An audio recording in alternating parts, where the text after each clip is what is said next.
إن الحمد لله نحمده ونستعينه ونستغفره ونعوذ بالله من شرور أنفسنا ومن سيئات أعمالنا من يهده الله فلا مضل له ومن يضلله فلا هادي له وأشهد أن لا إله إلا الله وحده لا شريك له وأشهد أن محمدا عبده ورسوله أما بعد فإن خير الحديث كتاب الله وخير الهدي هدي محمد صلى الله عليه وسلم وشر الأمور محدثاتها وكل محدثة بدعة وكل بدعة ضلالة وكل ضلالة في النار. أعوذ بالله السميع العليم من الشيطان الرجيم من همزه ونفخه ونفثه. بسم الله الرحمن الرحيم. رب اشرح لي صدري ويسر لي أمري واحلل عقدة من لساني يفقهوا قولي. بسم الله الرحمن الرحيم. ان اللہ وملائکتہ یصلون علی النبی یا ایہا الذین آمنوا صلوا علیہ وسلموا تسلیما. اللہم صل علی محمد وعلی آل محمد کما صلیت علی ابراہیم وعلی آل ابراہیم انک حمید مجید. اللہم بارک علی محمد وعلی آل محمد کما بارکت علی ابراہیم وعلی آل ابراہیم انک حمید مجید. یہ آن ہوا اس کو نیچے کرتے رائٹ والے. ہاں اس کو نیچے کر. اچھا جناب، آج انشاءاللہ تعالی ہم سورۃ البقرہ میں آیت نمبر 204 سے شروع کریں گے، پارہ نمبر 2 کے اندر. بسم اللہ الرحمن الرحیم. وَمِنَ النَّاسِ مَن يُعْجِبُكَ قَوْلُهُ فِي الْحَيَاةِ الدُّنْيَا. اور اے سننے والے، لوگوں میں سے ایسے لوگ بھی ہیں کہ جن کی گفتگو تمہیں اس دنیا کی زندگی کے بارے میں حیرت میں مبتلا کر دیتی ہے پسندیدگی کے اعتبار سے. یہ خاص قسم کا منافقانہ جو کردار منافقین کا ہوتا ہے، وہ منافق بنتا کیوں ہے؟ کردار کی کمزوری کی وجہ سے. جب بھی کوئی شخص حق کو فیس نہیں کر سکتا تو اس کے دو رزلٹ نکلتے ہیں. یا تو وہ حق سے پکا ہی اناد کرتے ہوئے کفر اختیار کر لیتا ہے، یا پھر حق سے وقتی طور پر مغلوب ہو کر اہل حق کے سامنے اپنے آپ کو مومن ڈیمانسٹریٹ کرتا ہے، اور جب کافروں کے پاس جاتا ہے تو کہتا ہے کہ نہیں، میں تو ان کے ساتھ صرف مذاق کر رہا، میں تو آپ کے ساتھ ہوں. یہ کردار سورۃ البقرہ کے شروع میں آیا تھا. تو جو کردار کی کمزوری کے اندر لوگ مبتلا ہوتے ہیں وہ حق بات واضح طور پر قبول نہیں کر سکتے. سمجھ لیتے ہیں لیکن قبول نہیں کر سکتے. پھر وہ کیا کرتے ہیں کہ جب اہل ایمان کے پاس آتے ہیں تو پھر اللہ کی قسمیں اٹھا اٹھا کے کہتے ہیں ہم تو آپ کے ساتھ ہیں، بالکل ہم آپ کے دین کو حق سمجھتے ہیں. تو یہ اس منافقانہ کردار کا ذکر یہاں پر آ رہا ہے کہ لوگوں میں ایسے لوگ موجود ہیں. اور یہاں پر خطاب تو نبی صلی اللہ علیہ وسلم سے ہے، لیکن آپ صلی اللہ علیہ وسلم کے ذریعے سے اصل میں امت کی طرف خطاب ہے. وَمِنَ النَّاسِ مَن يُعْجِبُكَ قَوْلُهُ فِي الْحَيَاةِ الدُّنْيَا. اے سننے والے، لوگوں میں ایسے لوگ بھی موجود ہیں کہ جن کی گفتگو تمہیں دنیا کی زندگی کے بارے میں بڑی پسند آتی ہے، بڑی چرب زبانی کے ساتھ وہ گفتگو کرتے ہیں. وَيُشْهِدُ اللَّهَ عَلَى مَا فِي قَلْبِهِ. اور اس پر وہ اللہ تعالیٰ کو بھی گواہ کرتے رہتے ہیں کہ ہمارے دل میں یہی بات ہے جو ہم آپ سے کر رہے ہیں. اللہ کی جھوٹی قسمیں اٹھا کے اپنی بات کی لوگوں کو یقین دہانی کروانے کی کوشش کرتے ہیں. وَهُوَ أَلَدُّ الْخِصَامِ. حالانکہ یہ جو شخص ہوتا ہے اس طرح کا، یہ حق کا سخت ترین دشمن ہوتا ہے. یہ سب کچھ وہ ایکٹنگ کر رہا ہوتا ہے. اس کے ضمن میں چند ضعیف روایات ملتی ہیں کہ آپ صلی اللہ علیہ وسلم کے مبارک زمانے میں ایک منافق تھا جس کے بارے میں یہ آیات نازل ہوئیں، لیکن وہ روایتیں چونکہ ضعیف ہیں اس لیے ہمارے لیے حجت نہیں. اور اگر اس کا شان نزول بھی موجود ہو تب بھی قرآن پاک کو دونوں اعتبار سے دیکھنا ہوگا. تعویل خاص کے اعتبار سے وہ اس زمانے کے لیے جس وقت وہ نازل ہوا، اور تعویل عام کے اعتبار سے قیامت تک کے لیے اس میں رہنمائی موجود ہے. یہ ایک خاکہ ہے، ایک سکیچ ہے منافق کے کردار کا. جو بھی شخص اس کے اندر فٹ آئے گا اس کے اوپر منافقت کا فتویٰ لگ جائے گا قرآن کی طرف سے. ہم نہیں لگائیں گے. جس کے اندر بھی یہ کمزوری موجود ہوگی وہ خود اپنے آپ کو دیکھ سکتا ہے کہ ایسی کمزوری اگر میرے اندر موجود ہے تو میں اس کو دور کر کے منافقانہ کردار سے نکل کر مومنین کے کردار کی طرف آؤں. وَإِذَا تَوَلَّى سَعَى فِي الْأَرْضِ لِيُفْسِدَ فِيهَا، اور جب اس کو زمین میں کوئی حکومت مل جاتی ہے، وہ ولی بن جاتا ہے، تو وہ کوشش کرتا ہے زمین میں فساد مچانے کی. وَيُهْلِكَ الْحَرْثَ وَالنَّسْلَ، اور تباہ کرنے کی کھیتیوں کو اور انسانی نسل کو. وَاللَّهُ لَا يُحِبُّ الْفَسَاد، اللہ تعالیٰ فساد کو ہرگز پسند کرنے والا نہیں ہے. تو یہ منافقانہ کردار، اور اس کی اگر آپ نے صحیح پکچر دیکھنی ہو تو آج کے ہمارے حکمران دیکھ لیں. آپ پوری دنیا کے مسلمانوں کے حکمران دیکھ لیں. اکثر ملکوں کے اندر ڈکٹیٹرشپ ہے. یہ بھی آج کل جو کچھ چل رہا ہے لیبیا کے اندر، ایک شخص جو کہ 42 سال سے حکومت میں بیٹھا ہوا ہے اور وہ عوام کے اوپر گولیاں برسا کے ہزاروں لوگوں کو قتل کر چکا ہے. تو منافق کے لیے یہ ضروری نہیں کہ وہ کافر ہی ہوگا. اہل کلمہ، اہل قبلہ، کلمہ گو مسلمان بھی منافقانہ کردار رکھ سکتے ہیں. جیسے کہ صحیح بخاری اور صحیح مسلم کے اندر منافقین کی جو بڑی بڑی نشانیاں بتائی گئیں، ان میں ایک یہ ہے کہ بات کرے تو جھوٹ بولے، جب وعدہ کرے تو وعدہ خلافی کرے، امانت رکھی جائے تو خیانت کرے، اور جب معاملہ ہو کسی کے ساتھ تو گالی گلوچ پہ اتر آئے. یہ کردار تقریباً آج زیادہ تر مسلمانوں میں موجود ہے، لیکن ہم ان کو منافق نہیں کہتے، اس لیے کہ وہ کلمہ گو مسلمان ہے، اور نفاق دل کی بیماری کا نام ہے، اور یہ اللہ کو بہتر پتہ ہے. البتہ یہ ضرور کہیں گے کہ آپ کا کردار منافقانہ ہے، آپ اس کردار سے توبہ کریں، اس کردار سے رجوع کریں. اس کو بند کر دیں. تو یہ ضرور بتائیں گے.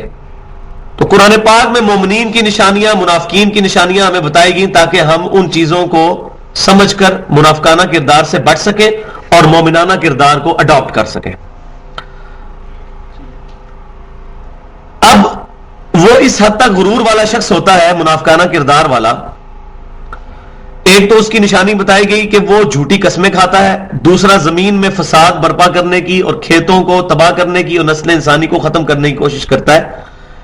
یہ اگر آپ آج سے کچھ عرصہ پہلے جب حکمرانی کے نشے تھے لوگوں کو، آج سے 300-400 سال پہلے، تو مسلمان حکمرانوں کا بھی کردار آپ اگر پوری دنیا میں دیکھیں تو یہی ہوتا تھا، الا ماشاءاللہ. اگلی اس کے اندر کیا بیماری ہے؟ وَإِذَا قِيلَ لَهُ اتَّقِ اللَّهَ، اور جب اس سے کہا جاتا ہے کہ ڈر اللہ سے، أَخَذَتْهُ الْعِزَّةُ بِالْإِثْمِ فَحَسْبُهُ جَهَنَّمُ، تو اس کا جو غرور ہے اس کو اکساتا ہے اس بات پر کہ وہ گناہ ہی کرے. جب اس کو کہا جاتا ہے اللہ سے ڈر، تو اب اس کے اندر تو تکبر موجود ہوتا ہے، تو بجائے اللہ سے ڈرنے کے وہ مزید گناہ کے کام کرتا ہے. اور یہ آپ آج مسلمانوں میں بھی کردار دیکھ سکتے ہیں. آپ کسی کو بڑے پیار کے ساتھ یہ بات سمجھائیں کہ بھائی اللہ سے ڈرو، اپنے بہن بھائیوں کے ساتھ زیادتی نہ کرو، جو تم نے ان کی دولت جو پر قبضہ کر لیا ہے باپ کے مرنے کے بعد، تو تمہاری بہنوں کا اور بھائیوں کا بھی وراثت میں حصہ ہے، ان کا حصہ ان کو دو. تو کہنا جی تسی اپنا کام کرو، تسی اپنی قبر جانا، اسی اپنی قبر اپنی پلی نبھاؤ. مزید دیدہ دلیری کے ساتھ اس کا منافقانہ کردار اس کو اس پر آمادہ کرتا ہے کہ وہ گناہ کے کام کرے. فحسبہ جہنم، اب اللہ کا غصہ ذرا دیکھیں اس پر. تو اللہ تعالیٰ فرماتا ہے پھر اس کے لیے تو جہنم ہی کافی ہے. قرآن بعد میں آتا ہے حسبی اللہ، میں نے اللہ ہی پر توکل کیا، اللہ ہی مجھے کافی ہے. تو اللہ تعالیٰ ہمارا ایسے شخص کے لیے جہنم پھر کافی ہے. وَلَبِئْسَ الْمِہَادُ، اور یہ بہت ہی برا ٹھکانہ ہے. اب قرآن پاک کا یہ ایک طریقہ کار ہے کہ جہاں منافقانہ کردار یا کافروں کا یا بد کردار لوگوں کا ذکر ہوتا ہے تو سائملٹینیس کنٹراسٹ بھی دکھایا جاتا ہے اہل ایمان کا، تاکہ فوراً ہی انسان کو یہ بھی بتایا جائے کہ یہ تو برائی تھی، اب دیکھو اچھے لوگوں کا کردار کیا ہوتا ہے اور اچھے لوگ کس طرح بہیو کرتے ہیں. اب ان لوگوں کا کردار آ رہا ہے. وَمِنَ النَّاسِ مَن يَشْرِي نَفْسَهُ ابْتِغَاءَ مَرْضَاتِ اللَّهِ، اور لوگوں میں سے ایسے خوش نصیب لوگ بھی ہیں کہ جنہوں نے اپنی ساری کی ساری مرضی جو ہے اپنے نفس کو بیچ دیا ہے، اپنی جان کو اللہ کی خوشنودی کی خاطر، اپنا سب کچھ اللہ کے لیے لٹا دیا ہے. جو سورۃ توبہ میں آئے گا کہ اللہ تعالیٰ نے مومنین کی جانیں اور ان کی مال ان کے بدلے میں ان کو جنت دے دی ہے. جانیں اور مال اللہ تعالیٰ کے لیے وہ خرچ کریں گے، اس کو اللہ تعالیٰ نے خرید لیا ہے جنت کے بدلے میں. تو وہ لوگ ہیں کہ جنہوں نے اپنی جان اپنے رب کے لیے، اپنے نفس کو کمیٹڈ کر دیا ہے اللہ تعالیٰ کی رضا کے حصول کے لیے. واللہ رؤوف بالعباد، اور بے شک اللہ تعالیٰ مہربان ہے اپنے بندوں پر. اب یہ کردار کہ اپنا اوڑھنا بچھونا اللہ تعالیٰ کی ذات کو بنا لیا جائے، یہ اللہ تعالیٰ کی ڈیمانڈ ہے اپنے بندے سے. آج بڑی سخت باتیں آئیں گی، اس سے اگلی بات بھی آ رہی ہے اسی کانٹیکسٹ میں. امام کائنات صلی اللہ علیہ وسلم کے بارے میں سورۃ الانعام کے اندر آیا ہے، قل اننی ہدانی ربی الی صراط مستقیم. اے محبوب صلی اللہ علیہ وسلم آپ فرماؤ کہ مجھے میرے رب نے سیدھا راستہ دکھا دیا ہے، دینا قیما ملت ابراہیم حنیفہ، جو دین بالکل سیدھا ہے اور قائم ہے ابراہیم علیہ السلام کی ملت پر. وما کان من المشرکین، اور ابراہیم علیہ السلام شرک نہیں کرتے تھے. پھر اگلی بات، قل اے محبوب صلی اللہ علیہ وسلم آپ یہ بات فرماؤ، ان صلاتی، بے شک میری نماز، و نسکی، اور میری قربانی، و محیایا، اور میری زندگی، و مماتی، اور میری موت، للہ رب العالمین، تمام جہانوں کے پالنے والے اللہ کے لیے. میرا اوڑھنا بچھونا اللہ کی ذات ہے، سب کچھ میں نے اللہ کے لیے وقف کر دیا. میری نماز، میری قربانی، میرا جینا، میرا مرنا، سب کچھ اللہ کے لیے. تو یہ لوگ ہیں وہ کہ جن پر اللہ تعالیٰ نہایت ہی مہربان ہے اپنے بندوں پر. اللہ واللہ رؤوف بالعباد، ایسے لوگوں پر جنہوں نے اپنی جانیں اپنے رب کی مرضی کے لیے دے دی ہیں. اسلام کا مطلب ہی یہی ہے،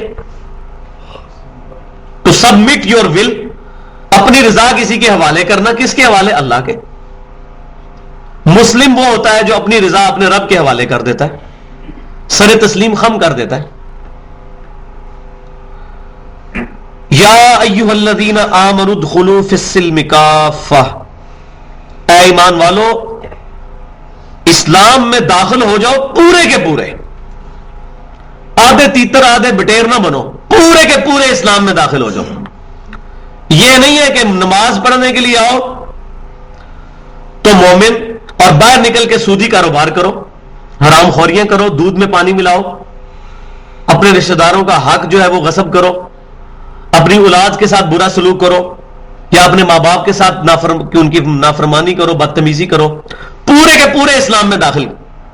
یہ نہیں کہ اپنے گیٹ اپ میں اسلام رکھ لیا، کہ داڑھی رکھ لی، شلوار ٹخنوں سے اوپر کر لی، لیکن کردار منافقانہ ہے. پورے کے پورے اسلام میں داخل ہو. جزوی اطاعت اللہ تعالیٰ کو قبول نہیں ہے، ایکسیپشنز کے ساتھ اللہ تعالیٰ کو اطاعت قبول نہیں ہے. پوری کی پوری اللہ کی مرضی ماننی ہے. میں نے پہلے بھی ایک دفعہ کچھ عرصہ پہلے ایک چیز ذکر کی تھی کہ ایک دفعہ ایک انگریز پاکستان میں آیا تو اس نے دیکھا کہ رمضان کے مہینے میں مسلمانوں کی اکثریت روزہ رکھتی ہے لیکن نماز نہیں لوگ پڑھتے. رمضان گزر جاتا ہے جب، تو اس نے ایک مسلمان سے سوال کیا کہ یہ بتاؤ کہ تمہارا نماز والا خدا کوئی اور ہے اور رمضان والا خدا کوئی اور ہے؟ لگتا ہے رمضان والا جو خدا ہے تمہارا بڑا ڈاڈا ہے، وہ بڑا سخت ہے، اس سے تو سارے ڈرتے ہیں، روزہ رکھتے ہیں. اور جو نمازوں والا رب ہے وہ معاذ اللہ استغفر اللہ کوئی ڈھیلا ہے کہ اس کی بات ہی کوئی نہیں مانتا. جزوی اطاعت نہیں، کلی اطاعت کرنی ہے. رمضان ہے یا غیر رمضان ہے، اللہ تعالیٰ کی اطاعت کرنی ہے. مسجد میں ہے یا مسجد سے باہر ہے، اللہ تعالیٰ کی فرما برداری کرنی ہے امام کائنات صلی اللہ علیہ وسلم کے مبارک طریقے کے مطابق. جزوی اطاعت اللہ تعالیٰ کو قابل قبول نہیں ہے، کیونکہ یہ سب کچھ دیا ہوا اللہ کا ہے اور اللہ تعالیٰ کی اپنے بندے سے ڈیمانڈ ہے کہ سب کچھ لٹا دے اپنے رب کے لیے. جو رب نے حکم فرمایا اپنے محبوب صلی اللہ علیہ وسلم کے ذریعے اس کو اڈاپٹ کرے. پھر معاشرے کی پرواہ نہ کرے کہ معاشرہ کیا کہتا ہے، ڈٹ جائے، کسی کی پرواہ نہ کرے. انسان حق کیوں نہیں قبول کرتا؟ اپنے کردار کی کمزوری کی وجہ سے. لوگ شلوار کو ٹخنوں سے اوپر، پینٹ کو کیوں نہیں رکھتے؟ لوگ کیا کہیں گے؟ حالانکہ بندے کے ذہن میں اگر یہ بات راسخ ہو جائے کہ نبی صلی اللہ علیہ وسلم کی مبارک سنت ہے تو انسان کے لیے آسان ہو جاتا ہے. اسی معاشرے کے اندر جب عورتوں کا فیشن عام ہوا ہے اپنی شلواریں ٹخنوں سے اوپر کرنے کا، تو یہ تمام بے پردہ عورتوں نے شلواریں ٹخنوں سے اوپر نہیں کر لی تھی؟ اگر وہ دنیا کی فیشن کی خاطر یہ سب کچھ کر سکتے ہیں، ہم اللہ اور اس کے محبوب صلی اللہ علیہ وسلم کی رضا کی خاطر نہیں کر سکتے؟ جبکہ ان کو دنیا داری کا ریوارڈ دنیا میں بھی شاید نہ ملے، لیکن اللہ تبارک و تعالی اپنے محبوب صلی اللہ علیہ وسلم کی سچی اتباع کے بدلے میں دنیا میں بھی سکون دے گا، اور آخرت کا ان گنت انعام اور کامیابی وہ تو ابھی مقدر ہونے والی ہے انشاءاللہ۔ تو اے ایمان والو، پورے کے پورے دین میں داخل ہو جاؤ، آدھے نہیں، پورے کے پورے دین میں۔ نماز قائم کرنے کا مطلب یہ ہے کہ مسجد کے اندر اگر نماز قائم کی ہے، نماز کو پڑھا ہے، تو باہر نکل کے اس نماز کی حفاظت بھی کی جائے۔ اگر مسجد میں دعا کی ہے اللہ ہمیں سیدھے راستے پر چلا، راستہ ان لوگوں کا جن پر تیرا انعام ہوا، اور گمراہوں کے اور غضب شدہ جو لوگ ہیں ان کے راستے سے بچا، تو باہر نکل کے اس کے لیے کوشش بھی کریں۔ کوشش نہیں کریں گے تو کچھ نہیں ہوگا۔ جس بندے کو پیاس لگی ہے اس کو پانی تو گلاس میں ڈال کے پینا پڑے گا، پھر اس کی پیاس بجھے گی۔ اللہ تعالیٰ اس پر قادر ہے کہ بغیر اس کے بجھا دے، لیکن دنیا کو اللہ تعالیٰ نے فزیکل لاز کے ساتھ جوڑا ہے۔ جو سردیوں میں ننگے پاؤں زمین پر گھومے گا اس کو ٹھنڈ لگے گی، یہ اللہ تعالیٰ کا فزیکل لا ہے، یہ فزیکل فینومین ہے۔ جو آگ میں ہاتھ رکھے گا آگ اس کو جلائے گی۔ ابراہیم علیہ السلام کے لیے ایک دفعہ ہی ٹھنڈی ہوئی ہے نا آگ، اس کے بعد کوئی روز روز تو نہیں ٹھنڈی ہوتی۔ اسی طریقے سے جس نے حق قبول کرنا ہے تو اس کو خود ایفرٹ کرنی پڑے گی۔ وَالَّذِينَ جَاهَدُوا فِينَا لَنَهْدِيَنَّهُمْ سُبُلَنَا، جو لوگ ہماری راہ میں کوشش کریں گے ہم اپنی راہیں ان کے لیے کھول دیں گے۔ It is the responsibility of almighty Allah, کہ جو بندہ بھی اپنی ایفرٹ پٹ کرے گا اللہ تعالیٰ اس کو ہدایت ضرور دے گا، چاہے وہ سلمان فارسی ہوگا۔ 4 دین اپنے بدل کے نبی صلی اللہ علیہ وسلم کے قدموں تک پہنچے ہیں کہ نہیں؟ کدھر سے چلے اور کہاں پہنچے؟ یہ اللہ تعالیٰ کی رسپانسبلٹی ہے۔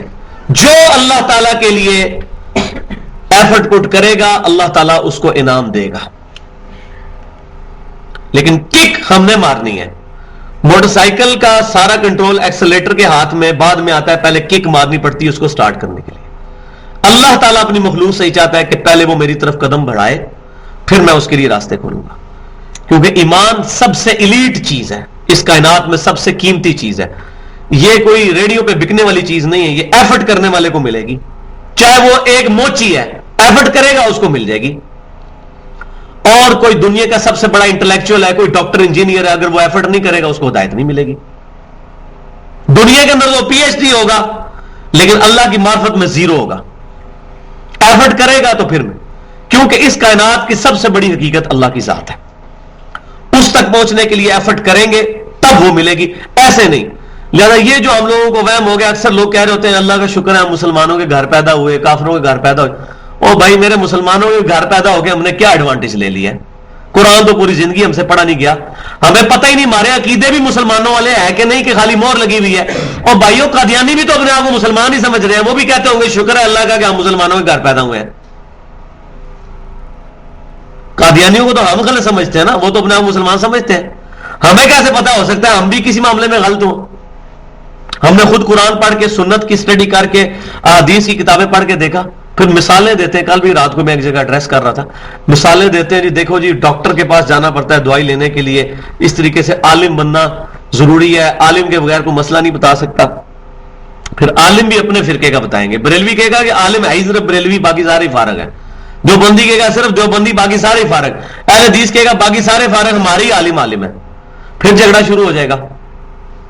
بھائیو دنیا کی مثال دین پر نہیں دی جا سکتی، اس لیے کہ ڈاکٹر بننا ہر انسان پہ فرض ہے کیا؟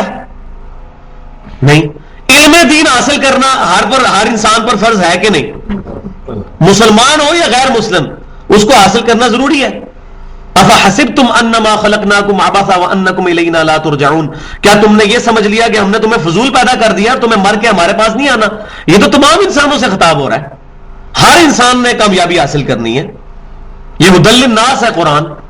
تو ایفرٹ پٹ کریں گے تو تب رزلٹ۔ تو دنیا کی مثال دینا غلط ہے، آخرت میں اللہ کے حضور کامیابی ہر بندے کی ضرورت ہے، لہذا اللہ تبارک و تعالی نے ہر شخص کو اتنا دماغ دیا ہے کہ وہ قرآن اور سنت کو سٹڈی کر کے ایٹ لیسٹ اپنے عقائد و نظریات درست کر لے۔ یہ کوئی راکٹ سائنس نہیں ہے، یہ صرف وہ لوگ کہتے ہیں جن کے اپنے عقیدے اور نظریات خود قرآن کے خلاف ہوتے ہیں. وہ کب کہیں گے قرآن خود پڑھو یا بخاری اور مسلم خود پڑھو؟ ان کو تو ٹینشن پڑ جائے گی کہ بخاری مسلم پڑھ لی تو یہ نماز ہی دوسرے طریقے میں پڑھنا شروع کر دے گا. وہ کہیں گے بھائی ڈائریکٹ نہ پڑھو گمراہ ہو جاؤ گے. ہمیں بھی یہی کہتے تھے, ہم بھی لوگوں کو یہی بتاتے تھے. اس کو ٹینشن ہو جائے گی جب قرآن میں پڑھے گا ایاک نعبد و ایاک نستعین, تو اس کو بات سمجھ آئے گی کہ میں نے عبادت بھی اللہ کی کرنی ہے, دعا بھی اللہ سے مانگنی ہے. پھر وہ نہ سیدنا علی سے دعا مانگے گا نہ سیدنا شیخ عبد القادر جیلانی رحمۃ اللہ علیہ سے دعا مانگے گا. تو گمراہ تو ہوگا نا وہ, کیونکہ وہ جو اسٹیبلش نظریات ہیں ان کے خلاف جا رہا ہوگا. تو اس کو پھر منع کیا جائے گا ڈائریکٹ نہیں پڑھنا, تفسیر ساتھ پڑھو. اور تفسیر مولوی نے کی ہوگی اپنی حدیث کے ساتھ نہیں کی ہوگی, اپنی تفسیر. ایاک نعبد و ایاک نستعین کی تفسیر لکھی ہوگی, یا علی مدد کہنا بھی ٹھیک ہے, فلانے کو پکارنا بھی ٹھیک, یہ تفسیر ہوئی ہوگی, اور حدیث ساتھ کوئی نہیں ہوگی. اللہ کے اذن سے ہی کرتے ہیں. اور بھائیو اللہ کے اذن سے ہی سارے کام ہو رہے ہیں. یہ جو بارش برستی ہے اللہ کے اذن سے ہی فرشتے برساتے ہیں نا, تو بارش ہم اللہ سے مانگیں گے فرشتوں سے؟ تو بس اختیار تو فرشتوں کو دیا ہوا اللہ تعالیٰ نے. سیدنا علی یا شیخ عبد القادر جیلانی کا اختیار تو قرآن حدیث میں کہیں موجود نہیں ہے. ان کو تو پکارنا ہی بڑی دور کی بات ہے. فرشتوں کا تو اختیار موجود ہے کہ وہ اللہ کے اختیار سے بارش برساتے ہیں. تو ہم فرشتوں کو کہیں گے کہ فرشتوں بارش نازل کرو؟ اللہ سے مانگے. مانگنا اللہ سے ہے, اللہ جس کی بھی ڈیوٹی لگاتے ہیں فرشتوں کے ذریعے کرے ہوا. اللہ کے علاوہ کسی اور کو پکارنا ایاک نعبد و ایاک نستعین کے خلاف ہے. اور جب اس کے خلاف جائیں گے تو ہمارے نظریات پھر خود بخود ہی, پھر مسلمان ہونے پہ ہم کیا فخر کریں گے؟ ہم تو قرآن پاک کے مخالفت میں چل رہے ہوں گے. تو پورے کے پورے اسلام میں داخل ہو جاؤ. وَلَا تَتَّبِعُوا خُطُوَاتِ الشَّيْطَانِ, اور مت چلو شیطان کے راستوں پر. اس سے یہ بھی پتا چلا کہ شیطان کے راستے بہت زیادہ ہیں. حق کا راستہ ایک ہی ہے, اہدنا الصراط المستقیم, چلا ہمیں سیدھے راستے پر, راستوں پر نہیں. چاروں ہی حق ہے, پانچوں ہی حق ہے, سارے ہی حق ہے, اس طرح نہیں. راستہ ایک حق ہے, اہدنا الصراط المستقیم, چلا سیدھے راستے پر. صراط الذین انعمت علیہم, ان لوگوں کے راستے پر, ان لوگوں کے راستوں پر نہیں ہے, ان لوگوں کے راستے پر جن پر تیرا انعام ہوا. راستہ ایک ہی ہے, وہ ہے امام کائنات سید الاولین والآخرین شفیع المذنبین رحمت للعالمین سیدنا و مولانا امام اعظم محمد رسول اللہ صلی اللہ علیہ وسلم کا مبارک راستہ ہے. ایک ہی راستہ, چار راستے کوئی نہیں بھائی, ایک ہی راستہ ہے, ایک ہی امام ہے, باقی سارے امام اس کے انڈر ہیں. تو شیطان کے راستوں کی پیروی مت کرنا. اب شیطان کے راستے کہیں عقائد اور نظریات میں بگاڑ کی شکل میں سامنے آتے ہیں. ہمارے انڈیا پاکستان میں انڈیا کے 2 شہروں کے نام ہماری مسجدوں کے باہر لکھے ہوئے, آپ دیکھ لیں. ایک دین تھا جو امام کائنات صلی اللہ علیہ وسلم کو دیا گیا, اس دین کے پہلے ٹکڑے ہوئے, ٹکڑے در ٹکڑے ہوتے گئے. پہلے اس کو چاروں اماموں کے ساتھ غلط منسوب کیا گیا, امام حنیفہ, امام شافعی, امام مالک, امام احمد بن حنبل رحمہم اللہ اجمعین. ان کا کوئی قصور نہیں ہے. عیسیٰ علیہ السلام کو اگر لوگ پوج رہے ہیں, حضرت عیسیٰ کا کوئی قصور نہیں ہے. ان اماموں کے تو اقوال یہاں لکھ کے لگائے ہوئے ہم نے, وہ سامنے. ہماری کوئی بات قرآن و سنت کے خلاف وہ چھوڑ دو. ان کے ماننے والے کہتے ہیں نہیں, ہمارا امام تو ہے ہی نبی ہے, نعوذ باللہ, کہتے نہیں ہے زبان حال سے ہی, ان کی کوئی بات قرآن اس کے خلاف ہو ہی نہیں سکتی, نہیں چھوڑتے. ہم کہتے ہیں صرف ایک شخص ہے جو معصوم ہے, امام کائنات صلی اللہ علیہ وسلم. انہی کی پیروی کا حکم ہے. من یطع الرسول فقد اطاع اللہ, جس نے رسول کی اطاعت کی اس نے اللہ کی اطاعت کی. کیٹاگوریکل مینشن ہے کہ پرسنالٹی ایک ہی ہے جس کو فالو کیا جائے. تو کہیں عقائد اور نظریات کا اختلاف, اور کہیں پھر ہمارے کردار میں شیطان نے کمزوریاں ڈالنے کی خاطر بے حیائی کے اندر مبتلا کر دیا. یہ خطوات شیطان کیا ہے؟ یہ آج جو یہ موبائلوں کے اتنے بڑے بڑے پوسٹر جو ہے گلیوں اور چوراہوں میں لگے ہوئے ہیں, لوگوں کو بدنگاہی کی طرف الگ اعلان دعوت دے رہے ہیں, یہ شیطان کے راستے ہیں. موبائل شیطان کا ایک راستہ بن چکا ہے. میں یہ نہیں کہتا کہ موبائل کا استعمال حرام ہے, اس کا غلط استعمال, چھری کا استعمال صحیح بھی ہو سکتا ہے, غلط بھی ہو سکتا ہے, لیکن یہ ذریعہ بنا ہوا ہے. انٹرنیٹ بہت بڑا ذریعہ بنا ہوا ہے, یوٹیوب بہت بڑا ذریعہ ہے. انٹرنیٹ کے اوپر ایک ویب سائٹ ہے جس میں بے حیائی عام اویلیبل ہے. لوگ ماں باپ بڑے خوش ہیں کہ پتر ساڑا پوری دیہڑی کمپیوٹر تے بیٹھا رہتا ہے, پتہ ہی نہیں کہ پڑھتا پیا, اتنی تعلیم ہی نہیں ہے.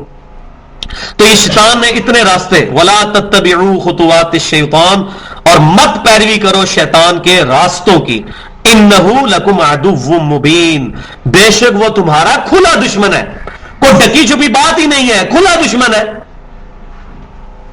اور سورہ فاطر میں جا کے آگے آئے گا کہ شیطان تمہارا کھلا دشمن ہے، تم بھی اسے دشمن سمجھو۔ ہمارا سب سے بڑا دشمن شیطان ہے، چاہے ہمارے عقائد اور نظریات میں خرابی پیدا کرنے کی کوشش کرے یا ہمارے کردار کے اندر، شیطان ایفرٹ کرتا ہے۔ اور یہ شیطان جنوں میں سے بھی ہو سکتا ہے، انسانوں میں سے بھی، من الجنۃ والناس۔ بعض ایسے لوگ ہیں کہ جن کی شکلیں تو انسانوں والی ہیں، کردار ان کا دیکھنے میں انسانوں والا نظر آتا ہے، لیکن وہ شیطانی کردار ادا کر رہے ہیں اور مسلمانوں کے اندر غلط نظریات اور بے حیائی اور برائی کو عام کرنے کی کوشش کر رہے ہیں۔ ایک وہ وقت تھا کہ ضیاء الحق کے زمانے کے اندر اگر کسی نیوز کاسٹر کا دوپٹہ تھوڑا پیچھے ہو جاتا تھا، لوگ کہتے تھے دیکھو جی اس کا دوپٹہ پیچھے تھا۔ اور اب آپ صورتحال دیکھ لیں جو سننے کو ملتی ہے، دیکھنے کو ملتی ہے، اخبار ہی نہیں پڑھی جاتی۔ شیطان نے کس طرح کی صورتحال کی، اور پھر اس کے ذریعے سے لوگوں کو گمراہ کیا جاتا ہے۔ بد عقیدہ لوگ ان چیزوں کے ذریعے سے اپنے عقائد کی نشریات کرتے ہیں۔ کتنے لوگ ہیں جو کہتے ہیں جی آپ ہمارا یہ دین قبول کر لو، ہمارا یہ مذہب قبول کر لو، ہم آپ کو جرمنی کا ویزا لگوا دیں گے، بس ایک دفعہ اپنے نظریات چھوڑ کے یہ نظریات قبول کر لو۔ إِنَّهُ لَكُمْ عَدُوٌّ مُبِينٌ، بے شک وہ تمہارا کھلا دشمن ہے۔ فَإِن زَلَلْتُم مِّن بَعْدِ مَا جَاءَتْكُمُ الْبَيِّنَاتُ فَاعْلَمُوا أَنَّ اللَّهَ عَزِيزٌ حَكِيمٌ، تو اے سننے والے اگر تم اس کے بعد بھی کہ تمہارے پاس روشن نشانیاں دلائل آ چکے ہیں قرآن کی شکل میں، اگر پھسلنے لگو تو اس بات کو جان لینا، فَاعْلَمُوا، جان لینا اس بات کو، ان اللہ عزیز حکیم، کہ بے شک اللہ تعالیٰ بڑا زبردست اور حکمت والا ہے۔ اور میں نے پہلے بھی کئی دفعہ عرض کیا ہے کہ جہاں بھی اللہ تعالیٰ کی یہ آیت میں کنکلوڈنگ صفات آتی ہیں، یہ بڑی انٹلیکچوئل پلیسمنٹ ان کی ہوتی ہے۔ فَاعْلَمُوا أَنَّ اللَّهَ عَزِيزٌ حَكِيمٌ، اللہ غالب ہے، ایسا نہیں ہے کہ تم شیطانی راستے پہ چلو گے تمہیں پکڑ نہیں سکتا، وہ تو تمہیں ڈھیل دیتا ہے اور یہ اس کی حکمت کا تقاضا ہے۔ عزیز حکیم، غالب ہونے کے باوجود تمہیں نہیں پکڑتا تمہارے گناہوں پر فوراً، کیوں کہ وہ غالب ہے لیکن حکیم بھی ہے، حکمت والا ہے، وہ اپنی حکمت سے تمہیں ٹائم دیتا ہے کہ اپنا ٹائم گین کرو، شاید کبھی وقت آئے کہ کوئی بندہ میری طرف پلٹ آئے، یہ اس کی رحمت کا تقاضا ہے۔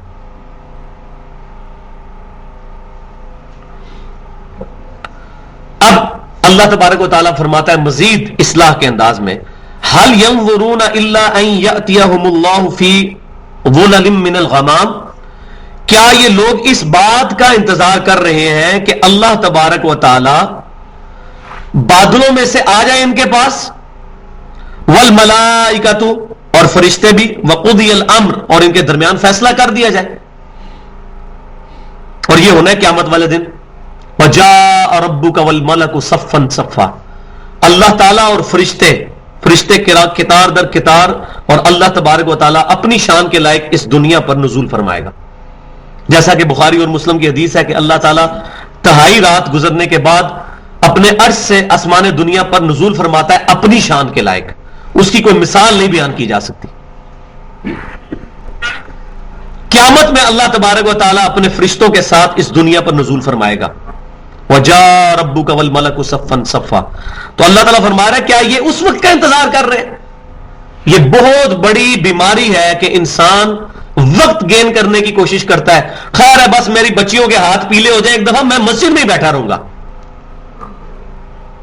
بس میرا ایک یہ کام ہو جائے اس کے بعد تو میں نے اذان بھی میں نہیں دیا کرنی ہے، بس میری نوکری لگ جائے پھر تو میں دین کا کام بڑی کنسنٹریشن کے ساتھ شروع کر دوں گا، بس میرا کاروبار سیٹ ہو جائے۔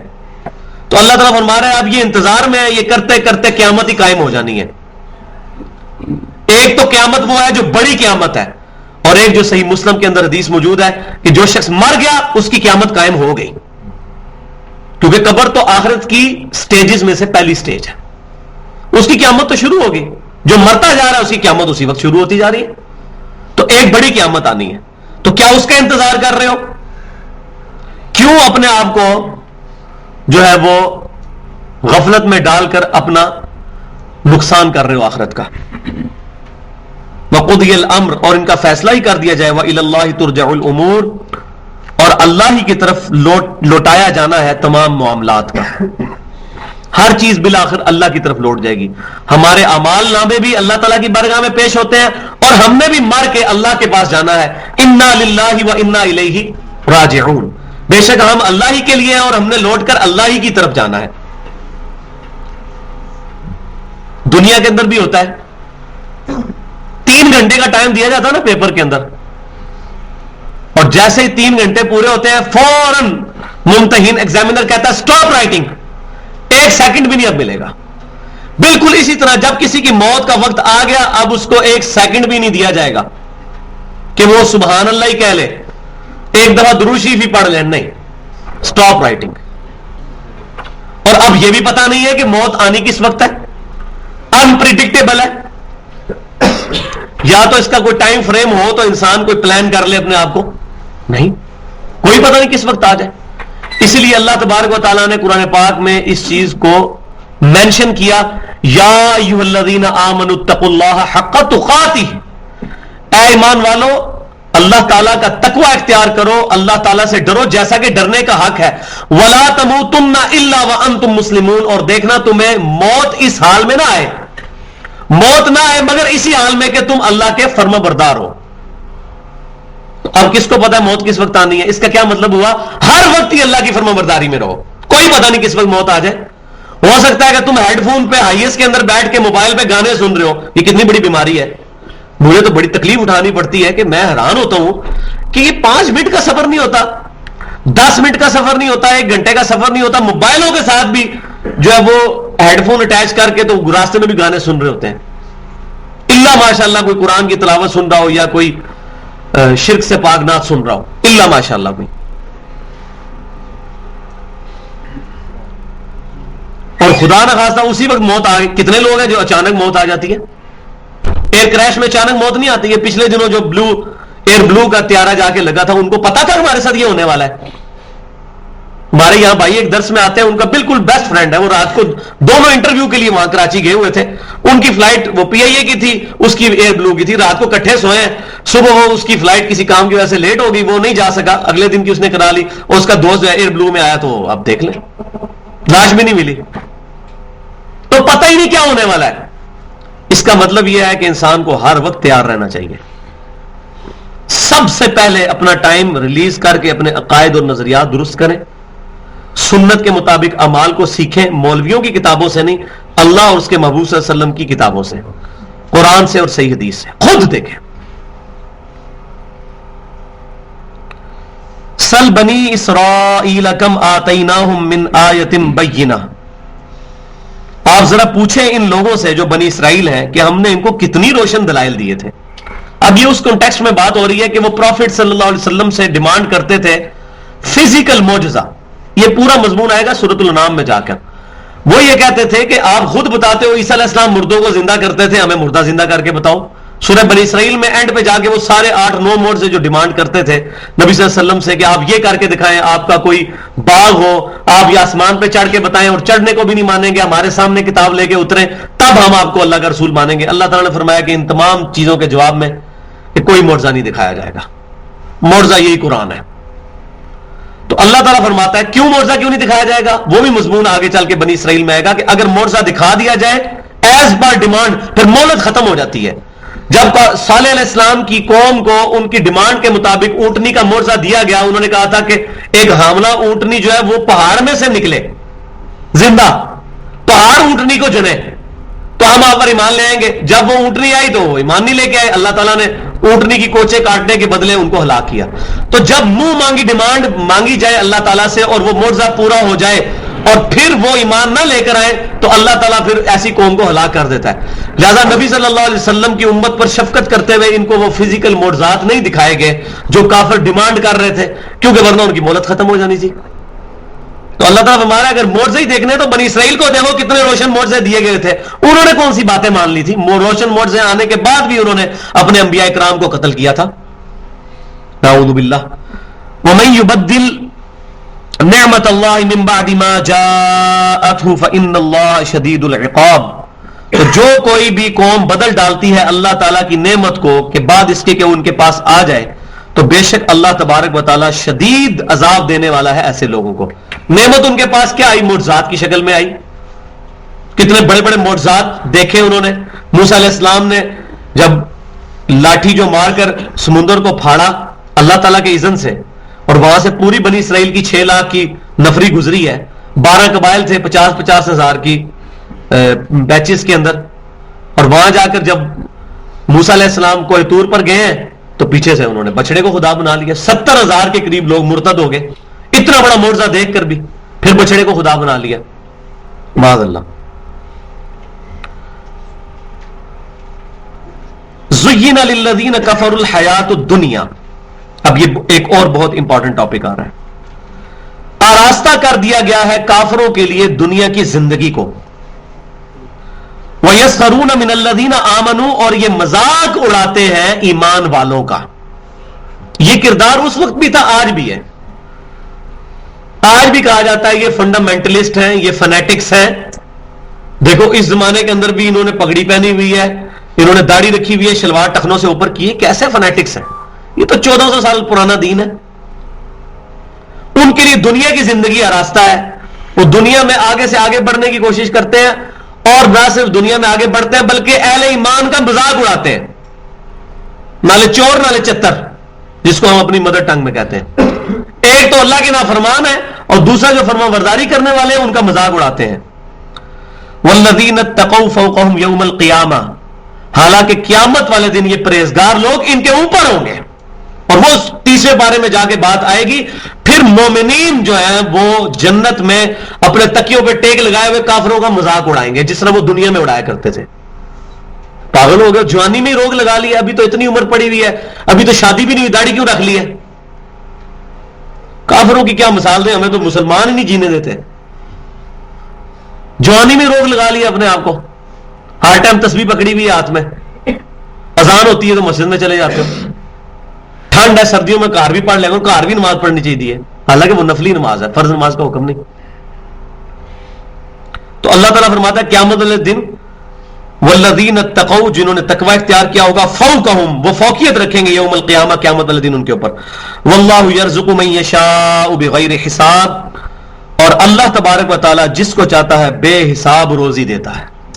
یہ اللہ تعالیٰ کی، تو روزی میں صرف کھانا پینا نہیں، اللہ کی تمام نعمتیں جو ہیں وہ روزی میں داخل ہیں۔ کسی کو ہدایت ملی ہے، یہ اللہ کی طرف سے سب سے بڑی روزی ہے۔ اس کو اتباع سنت کا جذبہ مل گیا، یہ اللہ تعالیٰ کی طرف سے بہت بڑا رزق ہے۔ اور جو آخرت کا رزق ہے، قیامت والے دن جنت کے اندر جو نعمتیں، صحیح بخاری اور صحیح مسلم کے اندر حدیث متفق علیہ حدیث موجود ہے، ایسی نعمتیں ہیں جو نہ کسی آنکھ نے دیکھی، نہ کسی کان نے سنی، نہ کسی کے دل پر ان نعمتوں کا کھٹکا گزرا۔ اور جب جنتی جنت میں داخل ہوں گے، صحیح مسلم کی حدیث ہے، ایک ندا دی جائے گی، جنتیوں تمہیں مبارک ہو، آج کے بعد تم ہمیشہ جوان رہو گے، کبھی بوڑھے نہیں ہوگے۔ تمہیں مبارک ہو، آج کے بعد تم کبھی بیمار نہیں ہوگے، ہمیشہ تندرست رہو گے۔ تمہیں مبارک ہو، آج کے بعد تم ہمیشہ زندہ رہو گے، کبھی موت نہیں آئے گی۔ اور سب سے بڑھ کر پھر اللہ تعالیٰ کا دیدار جنت کے اندر، پھر انفینٹ لائف۔ صحیح بخاری اور مسلم میں حدیث موجود ہے کہ دنیا اور آخرت کو کمپیئر کیا جائے تو اسی طرح جیسے کوئی سوئی سمندر میں ڈالے تو اس سوئی کے ساتھ جو پانی لگتا ہے اور وہ سمندر کا کیا نسبت ہے۔ یہ دنیا اور آخرت کی زندگی۔ کان الناس امۃ واحدہ، اب یہ وہ امپورٹنٹ آیت آ رہی ہے جو میں نے پہلے بھی ڈسکس کیا تھا کہ سورۃ البقرہ کا جو نصف ثانی ہے اس میں تھوڑی تھوڑی آیات کے بعد، کچھ آیات گزرنے کے بعد کریٹیکل آیات آتی ہیں۔ تو یہ وہ تیسری کریٹیکل آیت آ رہی ہے۔ پہلی کریٹیکل آیت آئی تھی بڑی لمبی، آیت الآیات، جس میں اللہ تعالیٰ نے اپنی قدرت کی ساری نشانیاں گنوائی تھی۔ اس کے بعد آئی تھی آیت البر، جس میں بتایا گیا تھا کہ نیکی اصل میں کیا ہوتی ہے، پورا نیکی کا سکیچ جو ہے وہ بڑی لمبی آیت میں آیا تھا۔ اب یہ ایک تیسری آیت، اور اتنا زبردست یہ ایک پھول آ رہا ہے یہاں پر، ایک ہی آیت ہے، آیت نمبر 213۔ اس آیت کے اندر اللہ تبارک و تعالیٰ نے انسانوں میں اختلاف کی وجہ بتائی ہے کہ حق آ جانے کے بعد اختلاف کیوں ہوتا ہے، انسانیت میں اختلاف کیوں ہوا، اور آج بھی اگر کوئی سمجھنا چاہتا ہے یہ فرقے کیوں بنے، یہ انسانیت میں ایک تو اسلام اور کفر کے لیول کا جو اختلاف، پھر مسلمانوں کے اندر جو اختلافات، یہ کیوں پیدا ہوتے ہیں، اس کی اصل ریزن کیا ہے، یہ آیت الاختلاف کے اندر اللہ تبارک و تعالیٰ نے پریزنٹ کر دی ہے. اس کو بڑے غور سے سننا اور سمجھنا ہے. کان الناس امۃ واحدہ، ابتدا میں سب کے سب لوگ ایک ہی دین پر تھے. آدم علیہ السلام کا دین کیا تھا؟ اسلام. کوئی کفر نہیں تھا، کوئی شرک نہیں تھا، کوئی اللہ کی نافرمانی نہیں تھی. سب کے سب لوگ پہلے ایک ہی دین پر تھے. فبعث اللہ النبیین مبشرین ومنذرین.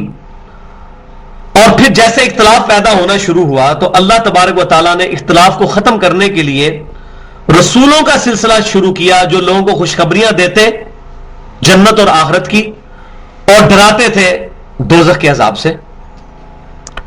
وَأَنزَلَ مَعَهُمُ الْكِتَابَ، اور اللہ نے ساتھ کتابیں بھی نازل کی پھر ان انبیاء کے، بالحق، حق کے ساتھ، لِيَحْكُمَ بَيْنَ النَّاسِ فِي مَا اخْتَلَفُوا فِيهِ، تاکہ وہ لوگوں کے درمیان ان باتوں میں فیصلہ کر دیں جن میں وہ جھگڑتے ہیں. کس کے ذریعے؟ کتاب کے ذریعے. یہ دیکھ لیں کتاب کی کتنی اہمیت ہے. آج کتاب جو ہم نے جو ہے وہ تیجے اور 40ویں پہ بخشنے کا ذریعہ بنایا ہوا ہے، وہ اس مقصد کے لیے نہیں تھی، لوگوں کا اختلاف ختم کرنے کے لیے تھی. اس لیے آپ دیکھ لیں جو جماعت اٹھتی ہے وہ ایک نیا اس کا مولوی ایک کتاب لکھ دیتا ہے، اس کو لے کے گلی گلی کوچا کوچا پھرتے ہیں، پھر اللہ کی کتاب کو نہیں لے کے پھرتے. اللہ نے قرآن پاک میں فرمایا سورۃ الانعام کی آیت نمبر 19 میں، وَأُوحِيَ إِلَيَّ هَذَا الْقُرْآنُ لِأُنذِرَكُم بِهِ وَمَن بَلَغَ. اے محبوب صلی اللہ علیہ وسلم آپ فرماؤ کہ یہ قرآن مجھے اللہ نے اس لیے وحی کیا کہ اس سے میں تمہیں ڈر سناؤں، تمہیں تبلیغ کروں، اور جس تک یہ قرآن پہنچ جائے وہ بھی اس کے ذریعے تبلیغ کرے، اس پر عمل کرے. قرآن لے لیا مولویوں نے ہمارے ہاتھوں سے، کسی نے فضائل سنت پکڑا دی، کسی نے فضائل اعمال پکڑا دی، کسی نے فلاں کتاب پکڑا دی، کسی نے فلاں کتاب. اب وہ اپنی کتابیں لے کے وہی پڑھتے ہیں، اسی کی تلاوت کرتے ہیں، لوگوں کو پڑھ پڑھ کے سناتے ہیں اور کہتے ہیں کہ بھی تو قرآن حدیث میں سے ہی لکھی ہوئی ہے. بھائی اگر یہی چیز تھی تو ابوبکر صدیق نے اپنی کتاب کیوں نہیں لکھ لی لادہ سے؟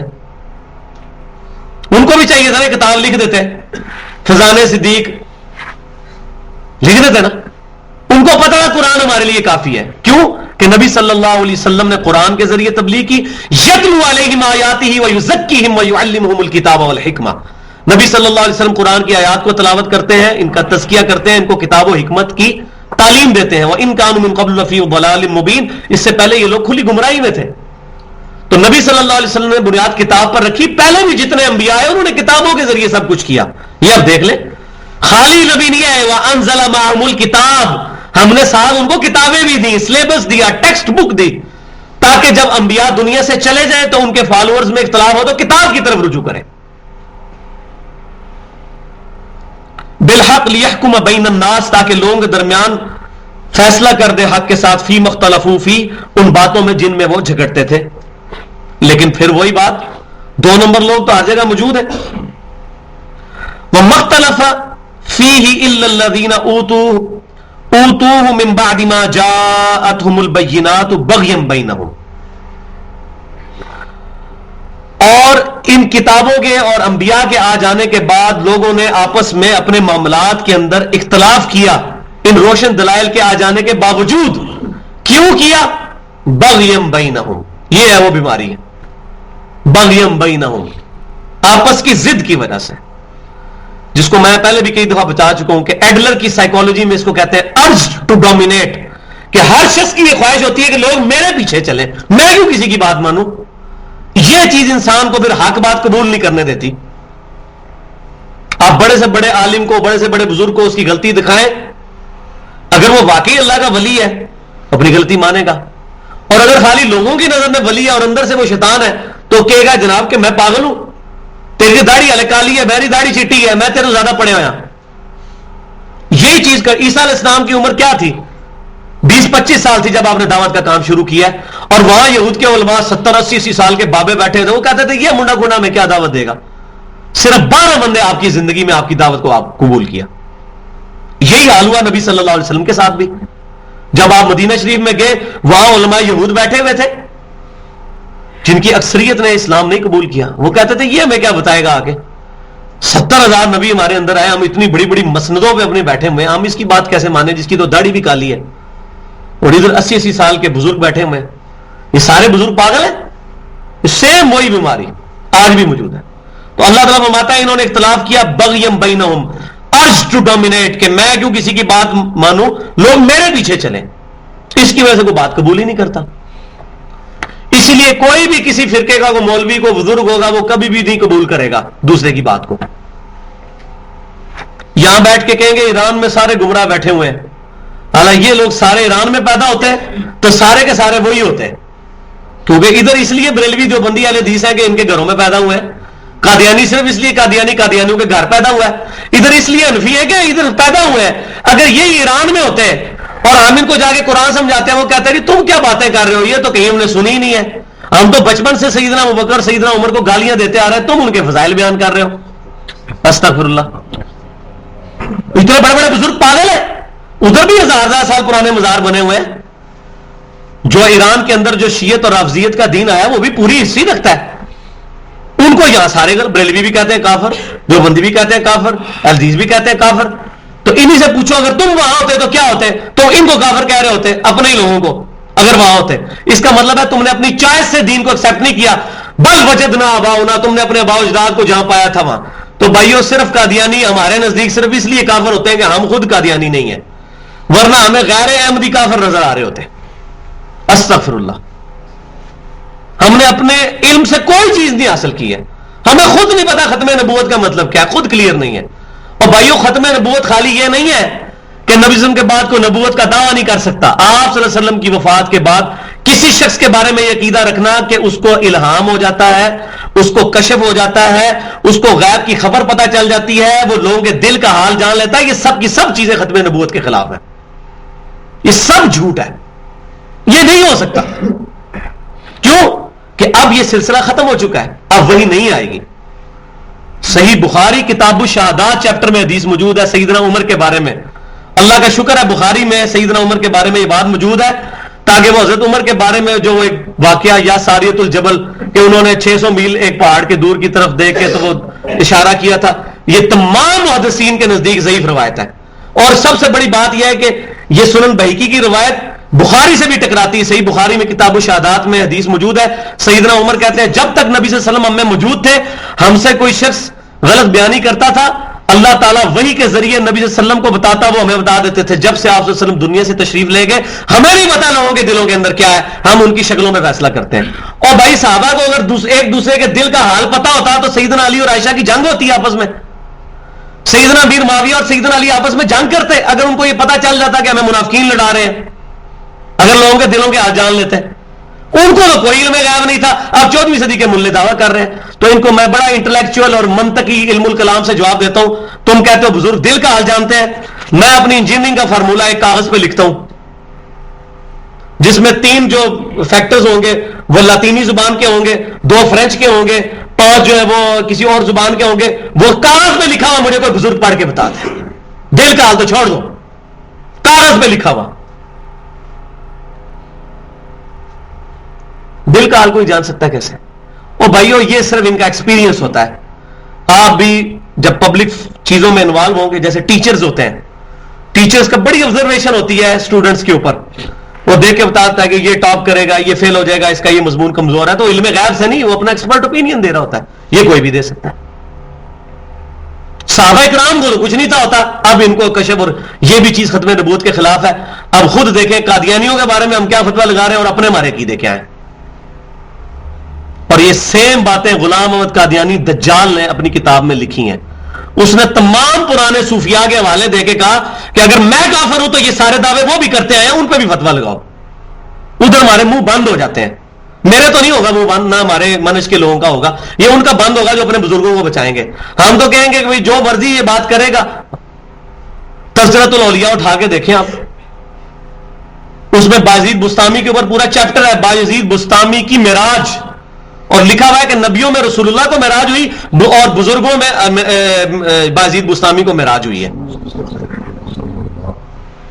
اٹھا لیں، میری تو نہیں لکھی ہوئی کتاب. یہ شیخ فرید الدین اتار 632 ہجری میں فوت ہوئے، آج سے 800 سال پہلے. ان کی کتاب ہے، بریلوی دیوبندی دونوں ترجمہ چھاپ رہے ہیں. اور اس میں لکھا ہے بایزید بستامی کہتے ہیں قیامت والے دن محمد اور صلی اللہ علیہ وسلم اور تمام نبی میرے جھنڈے کے نیچے ہوں گے. کسی کی جرت نہیں ہے اپنی زبان کھولے ان کے بارے میں.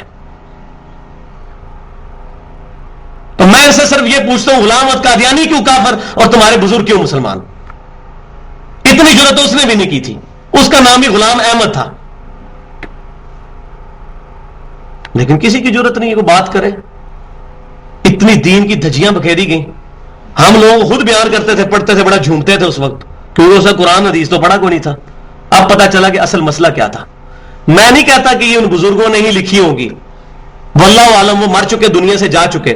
اگر اچھے تھے تو اللہ کی جنتوں میں ہوں گے، اگر برے تھے تو عذاب بھگت رہے ہوں گے. لیکن مسئلہ یہ ہے کہ جو آج کتابیں چھاپ رہے ہیں، ہمارا اختلاف ان کے ساتھ ہے، اور وہ بضد ہے نہیں، یہ ہماری بزرگوں کی باتیں ہیں. آپ کو سمجھ نہیں، معرفت دی گلاں نے، جیڑی پٹھی گل ہے وہ معرفت دی ہوندی ہے. یہ ایک نام رکھ کے تو اس کے ہر کتے کو لال کر لیتے ہیں اس میں، یار یہ معرفت کی بات ہے. استغفر اللہ واتوب الیہ. فہد اللہ الذین آمنوا لما اختلفوا فیہ من الحق باذنہ، پس اللہ نے ہدایت بخشی جو ایمان لائے تھے ان کو ان چیزوں کے اختلاف میں اپنی توفیق کے ساتھ. ایمان والے جو ہیں وہ اللہ کی توفیق کے ساتھ حق تک پہنچ جائیں گے. جو واقعی ایمان لائے. ایمان والا کون ہوتا ہے؟ سمعنا وطانا، سنا اور مان لیا. جس نے پڑھ لیا ایاک نعبد و ایاک نستعین، دعا بھی صرف اللہ سے، عبادت بھی صرف اللہ کی، مان لی اس نے. سیدنا علی سے دعا نہیں کرے گا، شیخ عبد القادر جیلانی سے دعا نہیں کرے گا، کسی فرشتے سے دعا نہیں کرے گا، کسی پیغمبر کی روح سے دعا نہیں کرے گا. اس نے مان لیا، اللہ نے اس کو ہدایت دے دی. لیکن جس نے نہیں ماننا اس کے لیے کوئی ہدایت نہیں. واللہ یہدی من یشاء الی صراط مستقیم، اور اللہ تعالی ہدایت دیتا ہے جسے چاہتا ہے سیدھے راستے کی طرف. اس کا یہ مطلب نہیں ہے کہ اللہ تبارک و تعالیٰ زبردستی کسی کو ہدایت دیتا ہے. جو کوشش کرے گا اس کو ہدایت ملے گی، جو کوشش ہی نہیں کرے گا اس کو کوئی نہیں ہدایت ملنی. اور کوشش کیا ہوگی؟ جب اس کو کوئی بات بتائی جائے گی حق، وہ قبول کر لے. ام حسبتم ان تدخلوا الجنۃ ولما یأتکم مثل الذین خلوا من قبلکم، اے مسلمانوں کیا تم نے یہ خیال کر لیا ہے کہ تم اسی طریقے سے مفتی جنت میں چلے جاؤ گے، حالانکہ ابھی تو تم پر وہ حالات وارد ہی نہیں ہوئے ہیں جو تم سے پہلے لوگوں پر ہوئے تھے. ابھی تو آزمائشیں آئیں گی. آزمائش کے بغیر کیسے پتا چلے گا کہ کون حق ہے اور کون باطل؟ آزمائش آئے گی. واللہ میں نے جب قرآن اور بخاری مسلم پڑھی، میری تو کتنے دنوں کی راتوں کی نیندیں بھی آرام ہوگی کہ میں جو دین جس پر عمل کر رہا تھا وہ تو دین یہ کچھ اور ہے، کتابیں کچھ اور کہہ رہی ہیں. تو مسلمانوں کے گروہوں کے اندر بھی بڑا انسان کے اوپر امتحان آ جاتا ہے. ایک طرف اتنی بڑی بڑی شخصیات کھڑی ہوتی ہیں، دوسری طرف اکیلے نبی صلی اللہ علیہ وسلم کی ذات کھڑی ہوتی ہے. اور اس وقت پتہ چل جاتا ہے اس حدیث کا جو بخاری اور مسلم کی حدیث ہے، تم میں سے اس وقت تک کوئی شخص مومن ہی نہیں ہو سکتا جب تک کہ میں اسے اس کے ماں باپ اولاد سب لوگوں سے بڑھ کے عزیز نہ ہو جاؤں. یہ تو پتہ چلے گا جب ایک طرف اشرف علی تھانوی رسول اللہ آئے گا اور دوسری طرف محمد رسول اللہ، پھر پتہ چلے گا.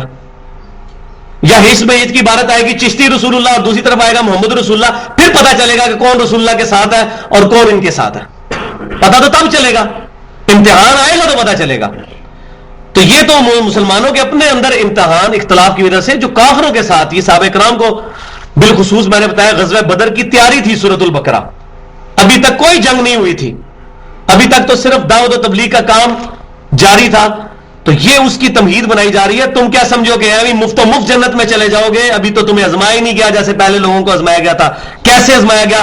مستہم البأساء والضراء وزلزلوا، ان کو آئی سختی اور مصیبت یہاں تک کہ وہ لرز اٹھے. اتنی تکلیفیں. وہ آپ پڑھیں صحیح بخاری اور مسلم میں کہ لوہے کی جو ہے وہ کنگیاں جو ہے ان کے گوشتوں کے اوپر جسموں پہ پھیری گئیں. کتنے انبیاء کرام کے اوپر آرا چلایا گیا، ان کے 2 ٹکڑے کیے گئے، ناخن نوچے گئے، بال.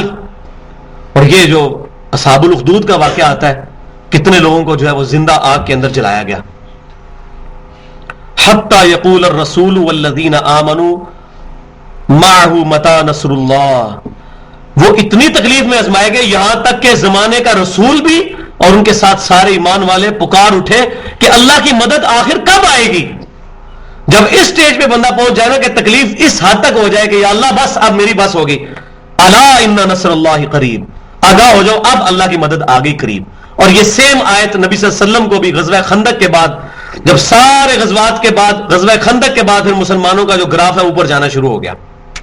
پھر صلح حدیبیہ ہوئی، اسی طریقے سے غزوہ خیبر ہوئی، پھر فتح مکہ ہوئی. تو غزوہ خندق کے بعد سورہ الصف جو ہے اس کے اندر اللہ تعالیٰ نے فرمایا نصر من اللہ و فتح قریب، اب اللہ کی طرف سے نصرت اور فتح کا وقت بالکل قریب آ چکا ہے. لیکن وہ تمام تکلیفیں اٹھائیں، غزوہ بدر کی تکلیف، غزوہ احد کی تکلیف، خود امام کائنات صلی اللہ علیہ وسلم کو کیا تکلیف اٹھانی پڑی. صحیح مسلم میں موجود ہے آپ کے 4 دانت مبارک بھی شہید ہوئے اور اتنا خون کا فوارہ چھوٹا کہ آپ کی شہادت کی خبر بھی عام ہو گئی. یہ آئے گا سورہ آل عمران کے اندر، پوری لائیو کمنٹری 60 آیات کے اندر تقریباً پورے غزوہ احد کی لائیو کمنٹری جو ہے وہ آئے گی سورہ آل عمران کے اندر. تو کیسی کیسی تکلیفیں پھر گزارنی پڑی. لیکن پھر میں وہی یہاں تک بات کرنے لگوں کہ انبیاء کرام کو اور ان کے ماننے والوں کو تکلیفیں کاٹنی پڑی. اور شیخ عبد القادر جیلانی رحمۃ اللہ علیہ کے بارے میں جھوٹ منسوب کیا، ایک بار نگاہ ماری پورے بغداد میں آگ لا چڑی، فلانے نے آگ ماری بیوی ساڑ چڑی. او بھائیو جھوٹ ہے یہ سب کچھ. انبیاء کرام کے تو دانت بھی شہید ہو رہے ہیں، ان کے عذاب بھی کٹ رہے ہیں. صحابہ کرام علیہ رضوان کے سیدنا امیر حمزہ کے ساتھ کیا ہوا؟ بھائیو دنیا جو ہے یہ بقدر ایفرٹ ہے. وَلَنَبْلُوَنَّكُمْ بِشَيْءٍ مِّنَ الْخَوْفِ وَالْجُوعِ وَنَقْصٍ مِّنَ الْأَمْوَالِ وَالْأَنفُسِ وَالثَّمَرَاتِ، ہم ضرور تمہیں آزمائیں گے، خوف سے بھی، بھوک سے بھی، اور جان اور مال کے نقصان سے بھی.